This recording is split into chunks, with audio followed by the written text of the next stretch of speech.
BNP সংস্কার নয়, আগে নির্বাচন চায়, এমন কথা বলে সামাজিক যোগাযোগ মাধ্যমে অপপ্রচার চালানো হচ্ছে, যা জনগণের মধ্যে ভ্রান্ত ধারণার সৃষ্টি করছে। কিন্তু বিএনপি এমন কথা কখনোই বলেনি, এমন মন্তব্য করেছেন বিএনপি মহাসচিব মির্জা ফখরুল ইসলাম আলমগীর। বুধবার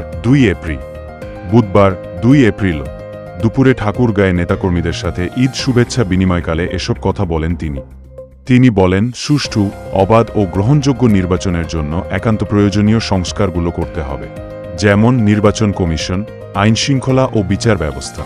কিন্তু জনগণের বাইরে গিয়ে সংস্কার করা হলে বিএনপি তা মেনে নেবে না। তিনি আরও বলেন, দেশে কোনো সংঘাতের শঙ্কা নেই, সকল রাজনৈতিক দল তাদের মতামত প্রকাশ করবে, দলগুলো তাদের পলিসি নিয়ে জনগণের কাছে যাবেন, এরপর জনগণ তাদের জন্য উপযুক্তটা বেছে নেবেন। এটাই হলো গণতন্ত্র, এজন্যই নির্বাচন প্রয়োজন।